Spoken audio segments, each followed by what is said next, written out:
Pandian store சீரியலில் இன்றைக்கி என்னாச்சு அப்படின்றத பார்க்கலாம். சேனலை சப்ஸ்கிரைப் பண்ணிக்கோங்க, பெல் ஐக்கானை மறக்காமல் கிளிக் பண்ணிக்கோங்க. ஸோ இன்றைக்கான எபிசோடில் இப்போது அரசி கழுத்தில் குமரவேலு தாலி கட்டலை அப்படின்னு பாண்டியனுக்கு தெரிஞ்ச நிலமையில் சக்திவேலு வீட்டுக்கு போயிட்டு அரசியை கூப்பிட்டு பேசிகிட்டு இருக்காரு. அப்போது அங்கே இருக்கிறவங்க ஒவ்வொருத்தரும் ஒவ்வொரு கருத்து சொல்லும் பொழுது பாண்டியன் கடுப்பாகி எல்லாரையும் வாய மூட சொல்லிட்டு அரசிக்கிட்ட பேசிகிட்டு இருக்காரு.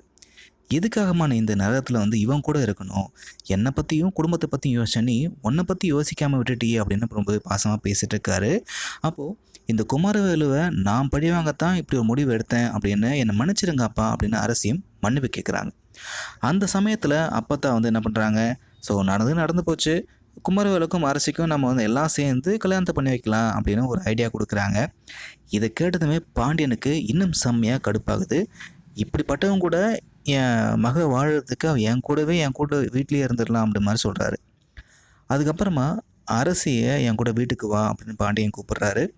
அரசியும் வரேன் அப்படின்னு சொல்லிட்டு கிளம்புற நேரத்தில் அந்த தாலியை கழட்டி முகத்தை தூக்கி எறிஞ்சிட்டு வாமா அப்படின்னு பாண்டியன் சொல்ல, அதே மாதிரி அந்த தாலியை கழட்டி குமரவேலு முகத்தில் எறிஞ்சிட்டு இப்போ பாண்டியன் கூட அரசி வந்துட்டாங்க.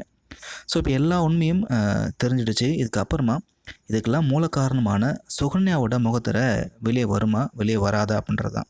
கண்டிப்பாக அரசி இப்போ சுகன்யாவை மிரட்டுறதுக்கு வாய்ப்பு இருக்குது. இதுக்கெல்லாம் காரணம் நீ தான், உன்னை நம்பி தான் நான் போனேன் அப்படின்ற மாதிரி சுகன்யா செம்மையை வச்சு செய்ய போகிறாங்க.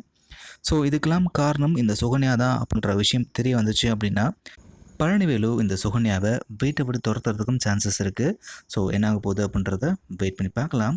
இந்த வீடியோ பற்றின கருத்துக்களை கமெண்ட்டில் பதிவு பண்ணுங்கள். இந்த வீடியோ பிடிச்சிருந்தா லைக் பண்ணுங்கள்.